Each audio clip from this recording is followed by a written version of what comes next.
everyone. Well, it's just after 1 o'clock in the UK. So can I say good morning and good afternoon and good evening to all the participants for this Leading Health Systems Network webinar. It's our first webinar of 2021.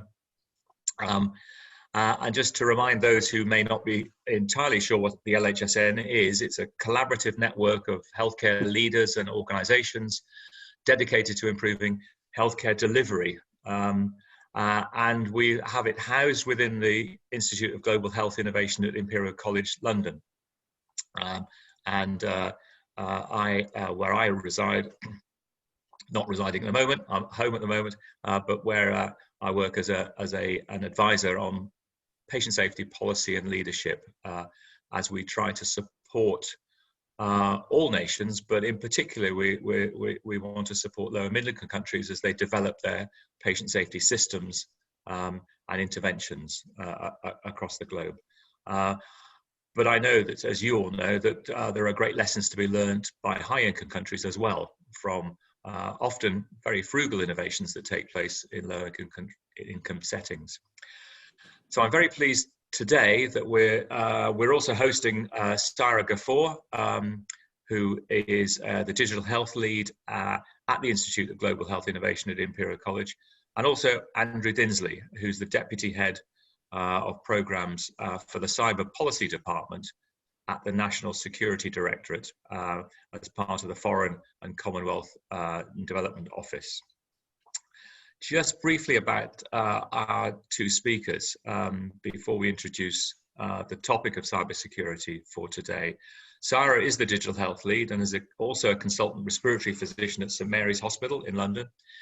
And as you probably know, she's published widely on topics such as cybersecurity, but also on policy issues on the uptake of health tech and artificial intelligence, and has led the work to date on maximizing the impact of health and care data on health and wealth. She's co-founder also of a mental health startup. She's a polymath. Startup is called PSYMA, P-S-Y-M-A, and she also holds an MSc in health policy from Imperial. Notably for Sarah, she was one of very few people who became a Harkness Fellow, and hers was in health policy and practice, where she spent some considerable time in 2017 at Harkness team in New York. Andrew became deputy head of programs at the Cyber Policy Unit in 2018.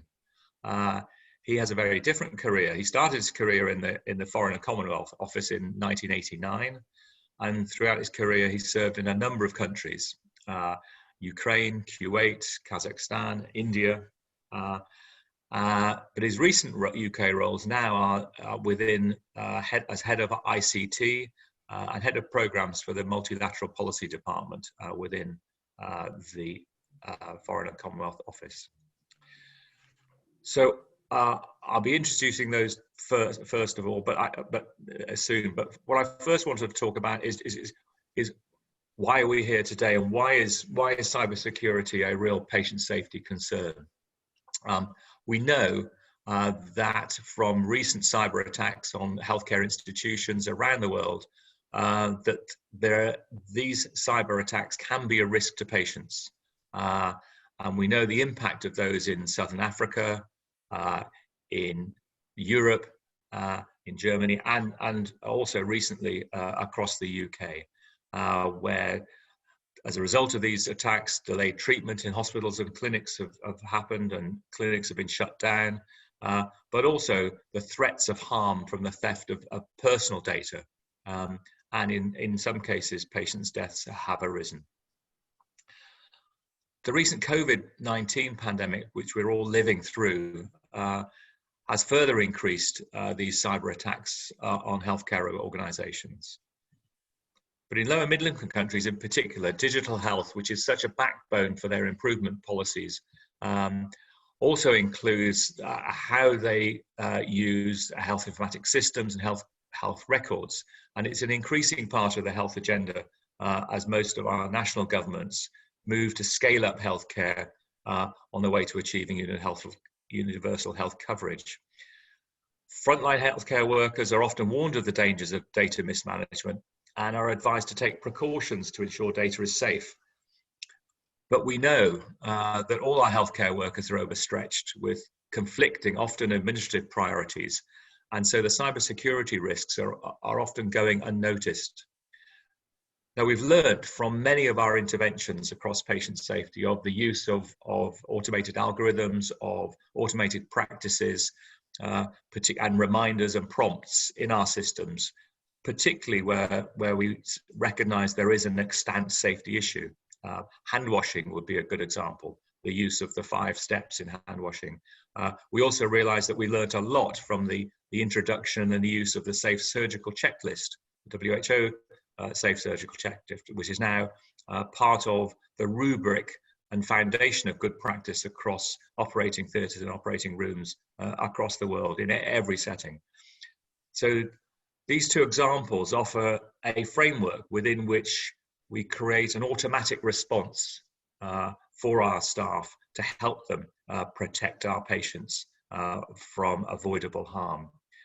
We believe quite strongly that this case is also well made for the use of not just mHealth approaches, but across the wider eHealth agenda for staff. And what we'd like to discuss today and in future is how do we develop frameworks that make it easy for our staff to do the right thing. Often we glaze over when the techs talk about cybersecurity as being a big issue. We know it's an issue, but how can we as an individual on the health workforce front line actually make a difference, protect our patients, protect ourselves and protect our organizations, both from extant risks from outside influences, but also avoidable risks that we may inadvertently be introducing in our own systems. So we want great efforts to be made to help develop frontline interventions on cybersecurity that can be easily implemented and sustained to ensure our patients' safety is really at the top priority in our digitally reliant healthcare system. So I think without further ado, we're going to have 2 presentations from Sarah and Andrew, and then we'll have a question and answer. I'm hoping that this will be a conversation for us. I know that often conversations on Zoom or virtually is quite difficult, but I'm hoping that we can manage a conversation between us. So if you have a question you'd like to put to us, please use the chat line to do that, and we will orchestrate that so that we have some questions for Sarah and Andrew to think about. But also, if you have comments that you would like to make in terms of your own systems and what you're doing, they'd be equally welcome. So thank you very much. I will now stop talking. I always talk too much. And I'll now hand over to Sarah to lead our next first discussion. Thank you. Thank you, Sarah. Thank you so much, Mike. And thank you very much for the introduction earlier. We'll just skip on to the next slide. So I'm Sarah Gaffer. I'm the lead for digital health at the Institute of Global Health Innovation and also Security Science Fellow at the Institute of Security Science and Technology at Imperial.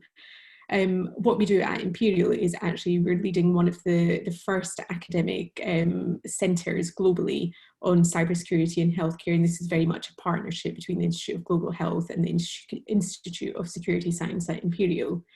And what we've seen over the last couple of years is that cybersecurity attacks on healthcare are increasing across the world, and that's in high, low and middle income countries.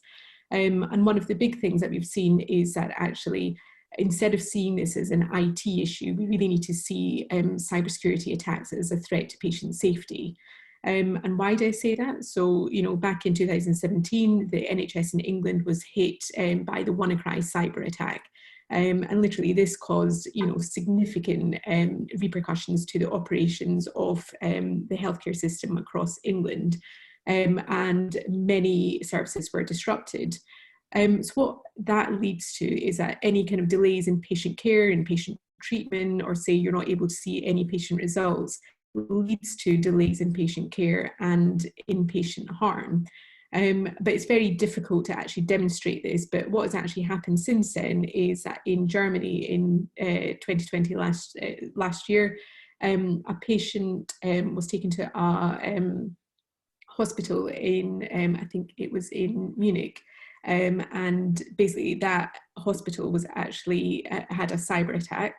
The patient had to be turned away and went to another hospital, and en route died because of a delayed treatment. And this, if it's successfully prosecuted, will be one of the first kind of direct attributions to the impact of a cyber attack on patient safety. But more so, health systems and providers across the world are facing challenges in building cyber resilience. And this is getting worse and worse as we are more reliant on digital systems to provide healthcare. And healthcare is very different compared to other critical sectors in terms of being able to cope and respond to this challenge. And we need to make sure that we're developing tools that can be utilised across the globe, because we know that cybersecurity attacks are not just, they don't just happen in one system or one country, that they can go, global and viral within, a matter of minutes to ours. And we need to be mindful of the capacity of healthcare systems, the financing in that country, and other contextual factors that play a big part of this. And we'll just move to the next slide. So what we did in terms of our research is that we found that there are quite a few different cybersecurity models across the globe, and different frameworks that are being used across other sectors. But what we found is that there was not one that was specific for healthcare, and we know that healthcare has its specific challenges that make it unique and different to other critical sectors.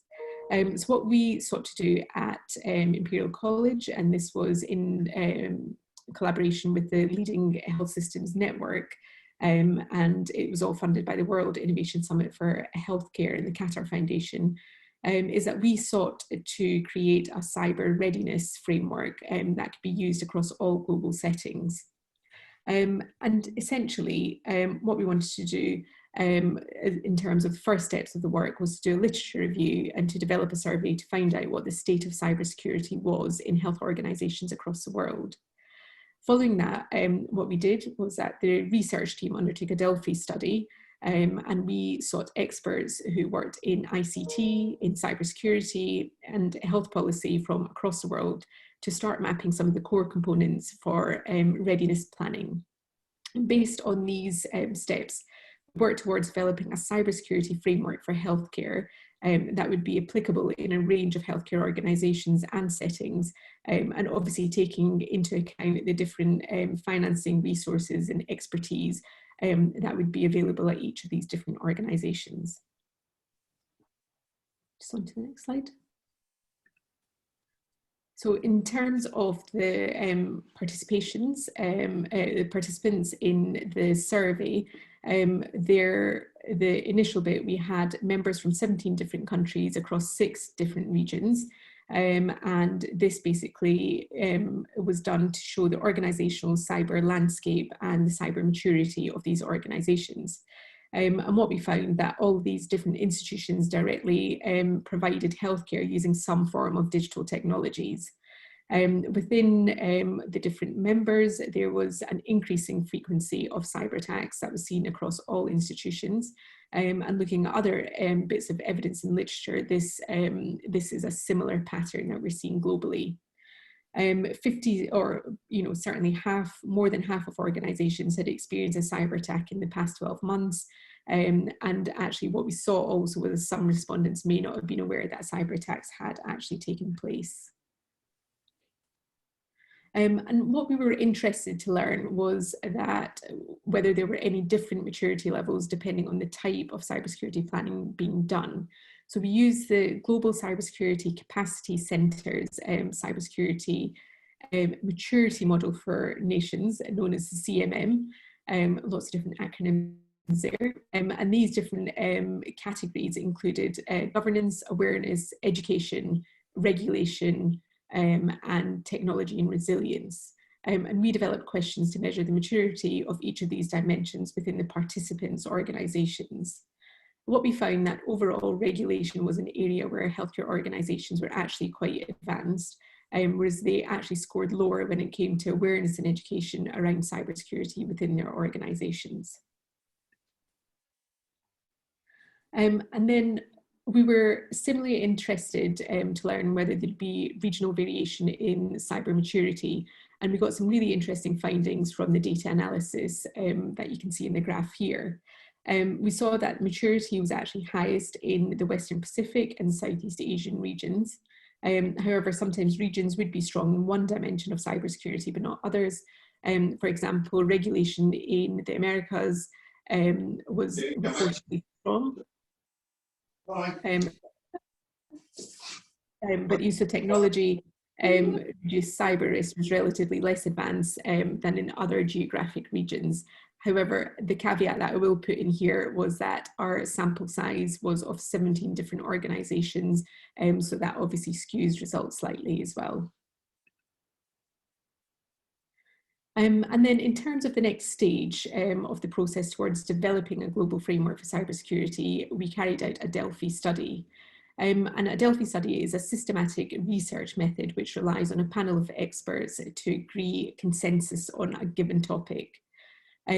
We had our experts answer questionnaires in 3 different rounds with a Delphi facilitator, which was our team, providing an anonymised summary of the experts' comments after each round. Experts are then encouraged to revise their earlier answers based on the views of other members. And essentially this process is stopped after a criteria is met. For example, the kind of achievement of consensus, certainly. So we had 34 experts that participated in the scoping round, and the question that we asked was, what are the most important components of a globally applicable cybersecurity framework? We had a range of different participants from different backgrounds and also from different regions in the world. And what we found after the kind of first and second round was that we had 65 separate components that were identified that were seen to be critical elements of a cybersecurity framework. These were then sent back to each of the different experts, and we saw that 33 experts participated in the first round, and then we had 30 experts participating in the second round. And what we actually saw was a great deal of consensus, which was really reassuring in terms of the experts that we had identified, but also that we managed to reach consensus on 51 of the components. These were then put together in our framework, which we call the Essential Cybersecurity for Healthcare Organisations framework, the ECHO framework. And we categorise the 51 different components into 6 categories. And I'll quickly run over them. The first one is context, and this is certainly something that we've not really seen in other cybersecurity frameworks. And obviously in healthcare, we need to see that the wider conditions in which the institution is embedded and its IT systems and their cybersecurity operations, which take into account the social and cultural elements of implementation. We looked at governance, and this describes policies and protocols to reduce the threat of cyber attacks on IT systems by implementing cybersecurity. And we see that often governance exists at multiple levels, at regional, national and local levels, with many different stakeholders involved. Then there's organisational strategy, and this describes the policies, the planning and the allocation of responsibility for IT and cybersecurity at an organisational level. We looked at risk management, and this is a process of identifying and assessing and mitigating threats to any given organisation's IT systems and their cybersecurity. And we split this up into identification, assessment, and mitigation of threats where possible, though many of the different components extended across the different areas. And one of the real crucial parts was awareness, education and training. And earlier from the survey, we saw that this was actually where healthcare organisations are weaker. And this describes actions that should take place to ensure that all stakeholders within an organisation, and this includes, staff from, senior levels at the C-suite to frontline healthcare workers, for them to have at least a basic knowledge of the role of IT and cybersecurity, and how actually any issues related to both have an impact on patient safety as well. And the last bit was the technical capabilities, and this is a range of technical requirements needed to safeguard cybersecurity, for example, data encryption, firewalls, etc., and kind of looking at it from a more technical perspective. So each of these categories is critical when considering cybersecurity for healthcare organisations and when scaling their cyber resilience. And this framework is actually used to be a minimum standard or an aspirational checklist. So it's not, everybody must have every single bit of this checklist ticked off, but it's more actually how does it work within any given organisation based on their contextual factors, and what can be done to improve that organisation's cybersecurity maturity as well. And we'll just move to the next slide. And what we did in the past couple of months is that we actually published our findings in a report that came out through the World Innovation Summit for Healthcare. And we also published this paper in BMJ Innovations as well. And this gave the kind of fuller results of the cybersecurity framework. We'll move on. And in terms of next step, what we really want to do is to test and scale this framework. And we want to see if we can understand whether the framework can actually be implemented across healthcare organisations, and if it works well, what the issues may be. And we want to further test and validate it, and this will hopefully allow us to fine-tune the different components, as well as develop additional tools to help healthcare organisations embed this framework. We're also looking to work with the global health community, and we'd look to work with World Health Organization and other multilateral donors, such as the World Bank, and hopefully work with the FCDO as well, and looking to see how we can actually look at cybersecurity as a patient safety threat, but also looking to see what we need to do to actually embed this more in practice, in terms of what the financial resources may be to address this challenge, but also the kind of educational component as well. And one of the key things that we want to do is, why did we actually do this framework? And one of the big issues is that we see that cybersecurity is a global threat. And as I said earlier, it's not just, one country, one healthcare system. These cyber attacks are global. And for us to be able to respond to them as a kind of global healthcare community, we need to agree some kind of commonality of language. So then when discussing, when organising, when kind of looking at tools to help mitigate this threat, we need to have this commonality of language. All right, and so we look forward to working with members of the LHSN and also with our further global partners in testing this over the next couple of months. So we will call upon your help and your resources as well, and we look forward to working with you. Thank you. Great, thank you very much, Sarah, for a very clear exposition there, and great to see the research base of this work as well. So thank you very much for that. So we won't have questions now, we'll save questions to the end. So if I could now hand over to Andrew. Thank you, Andrew, for leading your conversation too. Thank you. Thank you very much, Mike, and thank you, Sarah, as well. This is really, really grateful for the invitation to explain a little bit more of what the FCDO does in this area. You've explained a bit of my background. My current role essentially does international cybersecurity capacity building. The definition of cyber, I will not dwell on, because it does encompass quite a spectrum now and a target that keeps moving. So it's digital, it's data, it's technology, low technology, old technology, right the way through to emerging technology. It kind of all matters, and we believe in security of that, because it's the services that we all receive. And I think, we quite rightly are focusing on threat, but I would just pause and just say, isn't it wonderful? Cyberspace is a great place, and is delivering many things, in whether it's patient care through to wider well-being. Obviously, we wouldn't be talking now without cyberspace. So the UK also wants to focus on that positive side, the opportunities, and probably that's why we want to make it secure. We have a particular vision around the free, open, peaceful, and secure cyberspace. And it's a very important component, but without the rest, it probably would fall to pieces a bit. And also, Sarah mentioned WannaCry 2017. There's loads of incidents that are happening on a daily, weekly basis. Regrettably, the malicious activity comes from many quarters of the world and of societies. We know particularly relevant with the COVID situation. There was early on, I think it was May last year, where the UK and the US revealed particular malicious activity targeting healthcare policymakers, healthcare workers, healthcare researchers,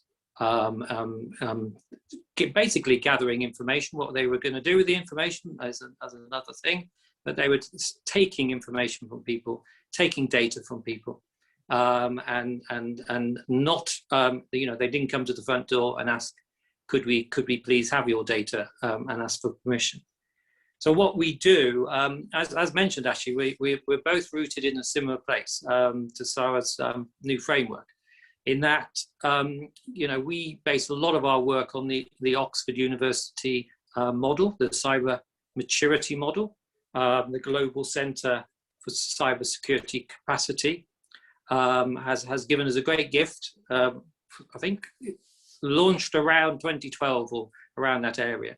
And that model also focuses on 5 dimensions, and very similar to the dimensions. I won't repeat them here to what we've just seen in the slides, the echo. So it's good to see, personally, from that British side of things, an older model growing into a newer, more targeted model to do with healthcare. We have been working with about 100 countries since about 2012 on capacity building.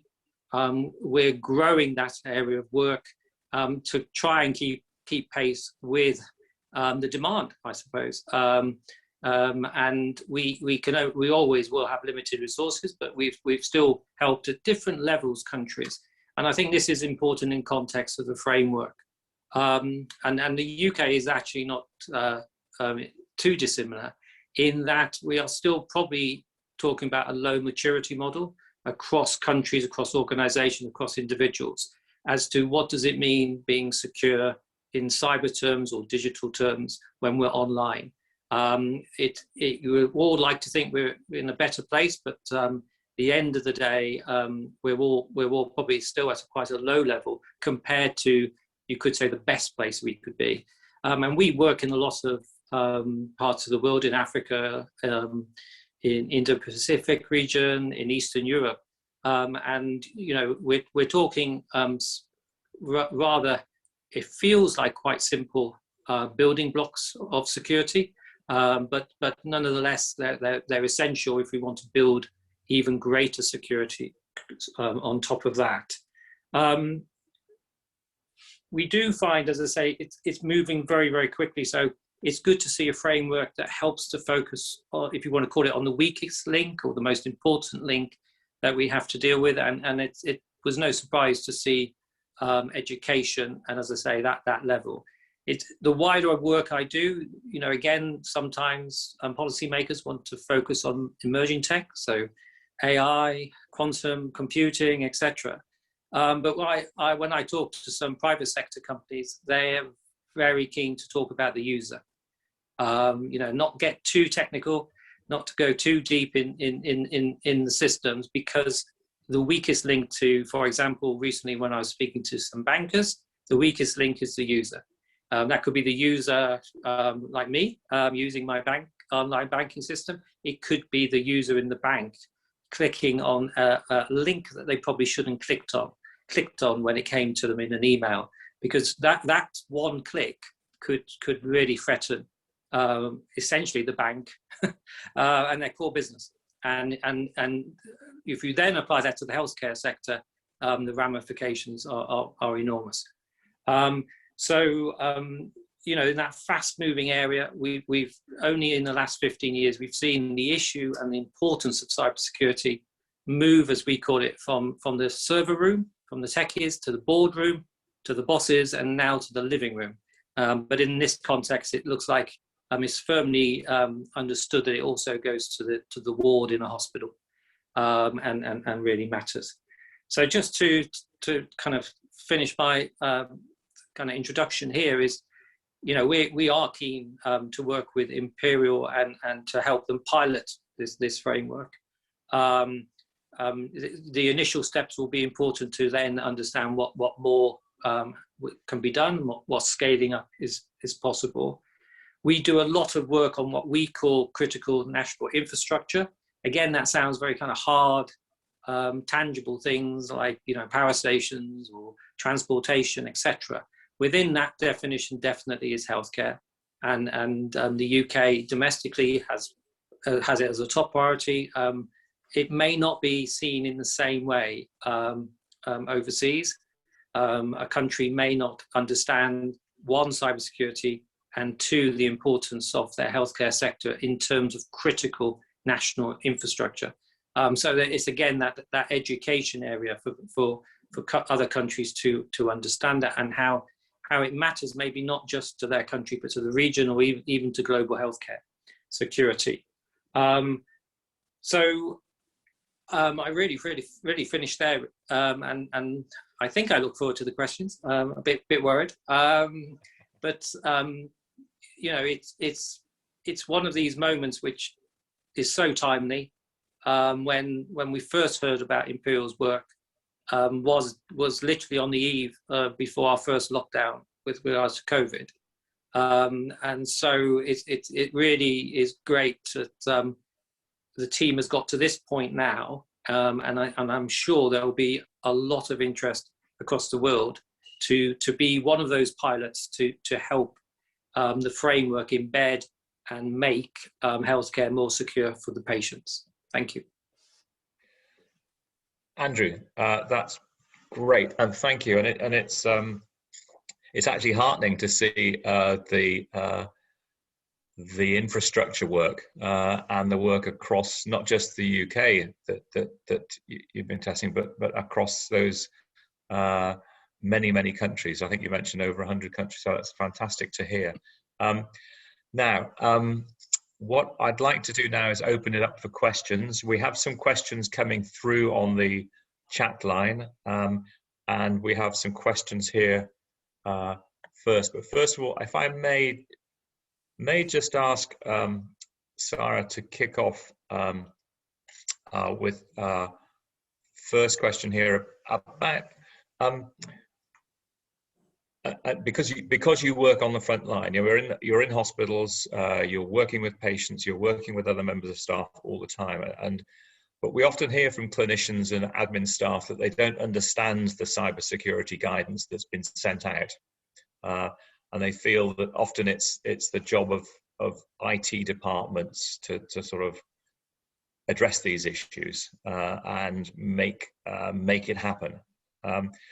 I'm wondering what do you think organisations could do better to encourage all staff to really engage with cybersecurity measures that need to be put in place? Thanks, Mike. I think that's a great question in terms of the kind of separation between, you know, is this IT's role or is this everybody's role? So I think it goes back to actually every healthcare worker or anybody working in a hospital that has access to any patient data. You've got to remember that every single one of us is a custodian of patient data.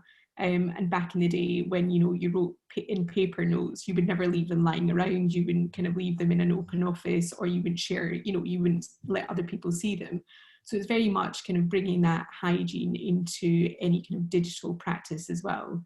I think it comes to the fact that actually everything is digitized, whether it's, you know, you've got everything on an electronic health record, or, you know, parts of your work is on an electronic health record. And what I think needs to happen across the board is a kind of more concise education piece that, as you say, is easy to understand, kind of explaining that correlation between patient safety and cybersecurity, but letting people address it. And actually, as we're changing our ways of working, as we have in the past year, everything that we're doing, you know, we're going from doing 90% of our consultations face-to-face to 90% are being done online now. And it's even more important as we're changing our practices of working that, you know, this is taken as an even bigger consideration, and that people have got resources and easy to follow ones. So it's kind of, you know, basic things. Make sure you're connected to a secure network. Make sure that there's, like, you know, two-factor authentication in terms of, you know, when you're logging onto systems, don't leave any of your systems opened up for other people to see. So really simple things like that. But I think it's that combination of education, but also making sure it's easy to follow, and also making sure that you're creating digital systems where it's easy for people to follow cybersecurity practices. Yeah. So, you know, if it takes you 12 minutes to log into a system and it's super slow, then you might leave it on and open so you don't have to come back and log in again. So things like that. So just making sure that you're creating an environment that's easy for people to kind of address those cybersecurity practices. Yeah, I'm particularly thinking of the multiplicity of passwords that we now have to keep remembering and keep changing and keep reminding ourselves, particularly someone as old as me. Andrew, you've worked with many countries across the world in terms of your work. What have you learned in terms of how you can encourage systems for the end user, if you like, to be more comfortable with the language that is employed, and to take and put in practice some basic cybersecurity measures? Because you've worked in many countries, many systems. What have you learned from that? Thank you. I also answer, I think there may be some hope for some users in that there's a lot of work have been going on for some time, but will increase on what we call secure by design. So there's that area of work where products themselves should be more secure. They won't prevent everything, that's important, but they may make it harder to be hacked or compromised in some way. There's also our National Cybersecurity Centre does a whole package of work which changed the name, so apologies if I get it wrong, but it used to be called Active Cyber Defence, and there's another name, Automated Cyber Defence. Essentially, it's products and services which may be able to use software to protect against users. So a classic example is domain protection.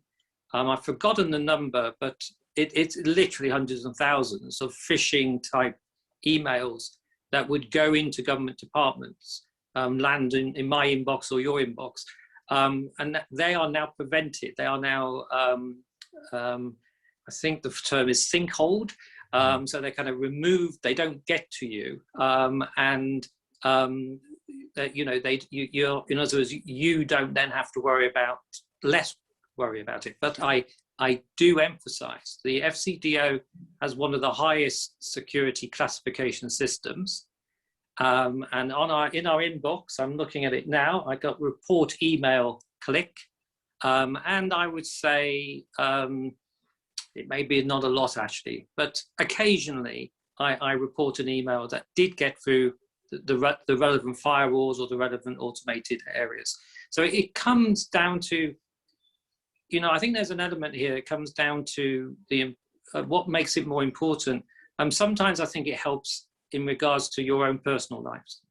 You know, how would you, you know, the data you deal with at work is like your data you deal with yourself, your banking systems that you log into, etc.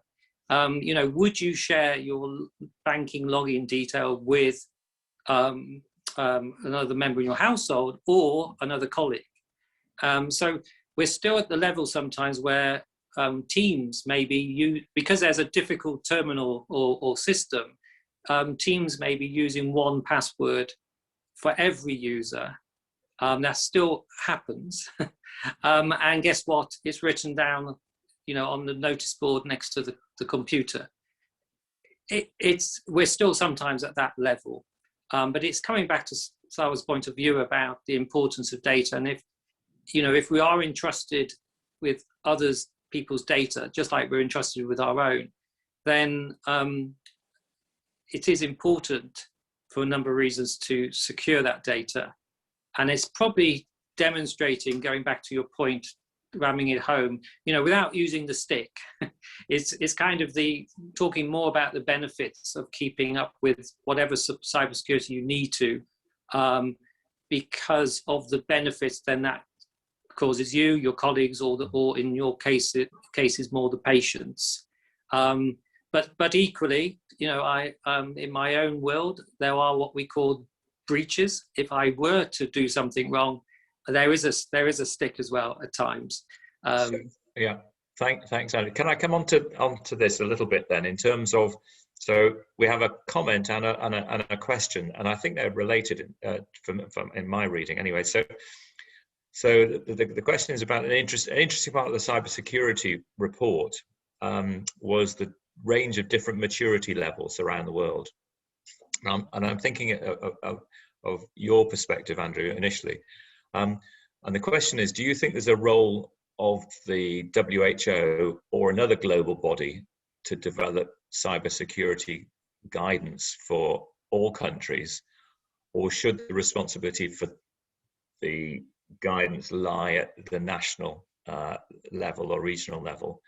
And I just want you to think about that. And at the same time, the comment from a participant on the course is also on the webinar is also another key way to embed cybersecurity into health systems is to work with accreditation agencies to embed their requirements, so it becomes part of an accreditation process.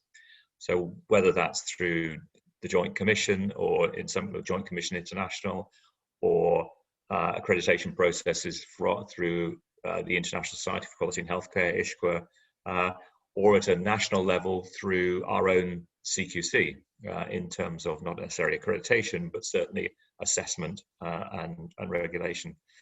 So is there a global force that should be brought into action here? But also, is there an accreditation process that would enable a more rapid introduction of good security measures? I make it easy. I probably I would in a sense say both. I think we're dealing with such an issue now that, as I kind of use that phrase, it's gone from the server room, boardroom to the living room. It's no one organization or one place will deal with it. I mean, I think there's sometimes a danger if globally the guidance has been issued and there's no real follow through or kind of strings attached, if that's a phrase to use, then how well would it be introduced nationally? But equally nationally or even locally, some countries are really complex. Whether it's just language, that's in itself in some countries. If you take India, how many languages would you have to ensure that it comes across correctly? But then you've got such a plethora of different types of health systems in different stages. It's to the point. So absolutely, the WHO themselves should be thinking about. This is what you could say we consider common basic guidance, but then it's a question, I think, at the regional, national levels and down to the local levels as to how does it work? Can we implement it? A real kind of kick of the tires. Does test it, etc. Because, as I say, that I do work in an area where a lot of guidance is written, and in many, it isn't unique to cybersecurity. In many areas, there's a danger that guidance becomes, in the old-fashioned way, like behind me, a book on a shelf, and collecting a bit of dust. Of course, we've got different mechanisms of doing things. I think connected to this, and this is where we want to pilot the work of the framework, is how do you, the embedding is more important. So you just give a sheet of paper or talk or something. We do like to use cyber exercises. That at all levels, whether it's a policymaker down to the workforce. because you then discover in action what happens if you make the wrong decision or you do the wrong thing, and what's the consequences in varied ways. We've been dealing with a lot of virtual tools on this because there are some really interesting virtual tools, but we would love to travel again and do some of this in person. Great, thank you. I'll remind you of that at the end when I sum up. So thank you. Sarah, what do you think? Is there a role, an overarching healthcare organisational role? And again, what's your views about accreditation processes? Again, agree to both of those. So as the WHO moves towards its kind of digital health ambition, I think cybersecurity needs to be part and parcel of that. You can't have a kind of, more digitized global system, or that aspiration to have that without security being a crucial part of it. So I think definitely for somewhere like the WHO to kind of lead that work, I think is really important. And certainly it sets a bit of a baseline as well. I think in terms of accreditation, again, really important. Certainly in the UK, we have the CQC doing inspections as part of their kind of general inspections, but it's not a kind of as strict as some of their other kind of CQC work that they do.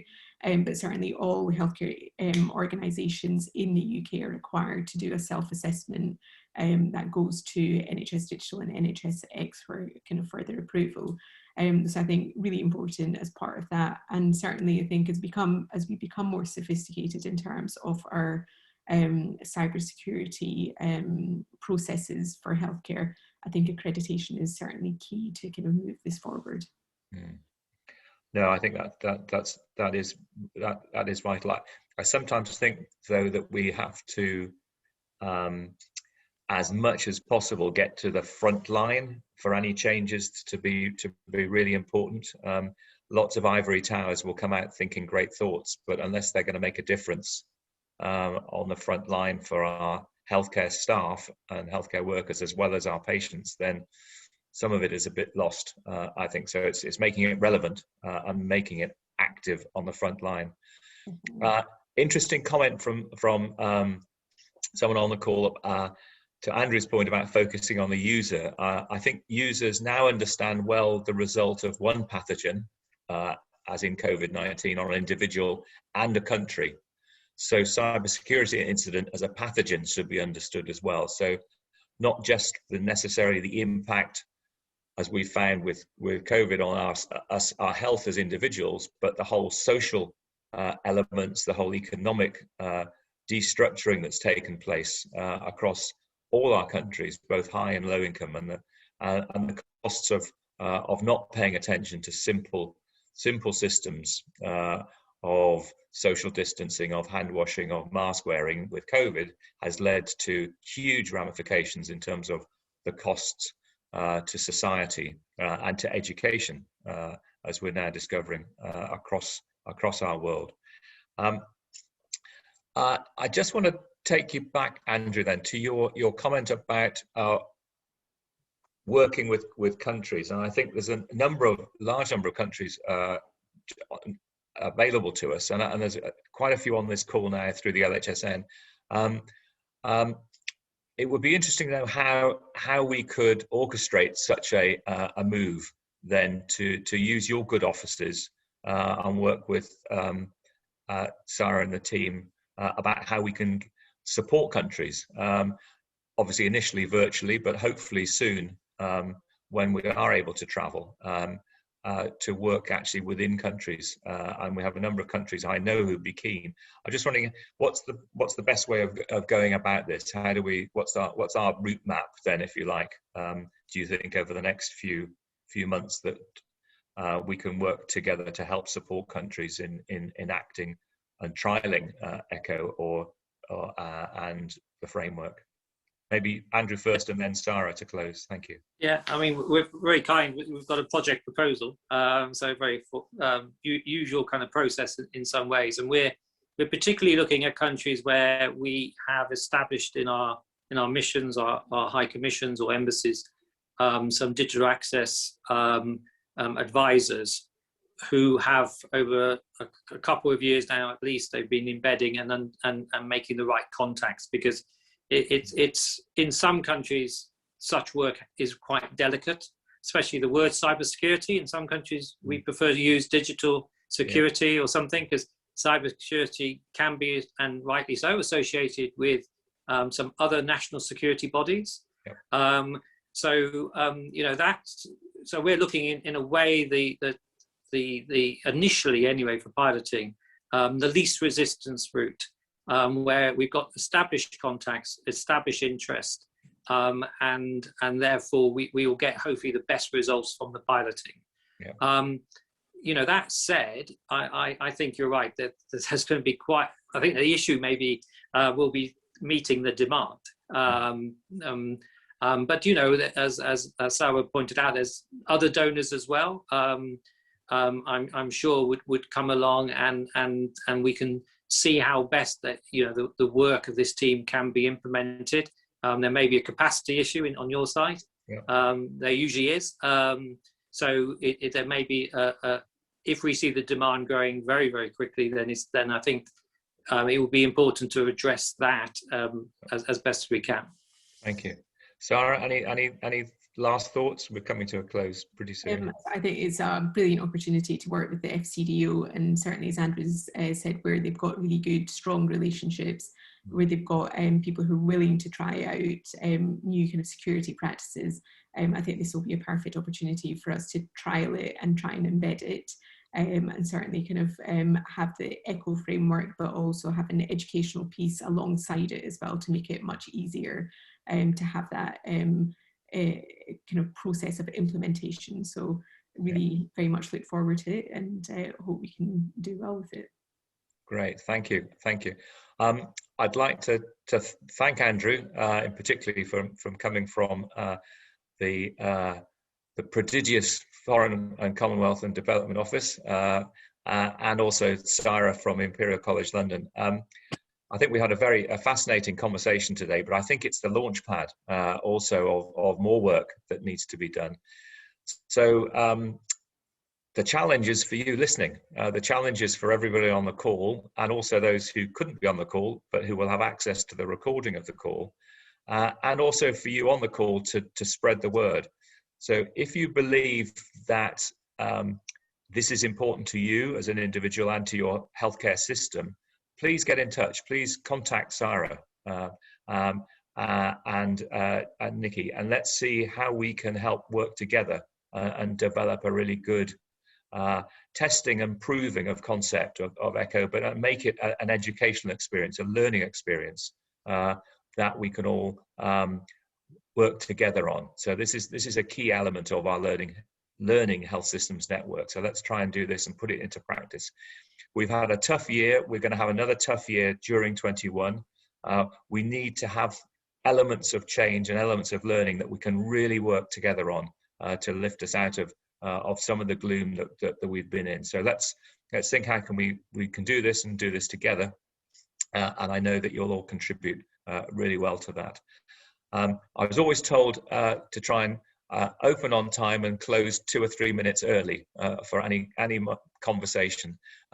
So I hope that you enjoyed the conversation we've had today, and I look forward to hearing from you either personally or through the team. So thank you very much. And I also look forward to you on the next webinar that we'll let you know when that will be taking place. Thank you very much for listening, and I hope that you've enjoyed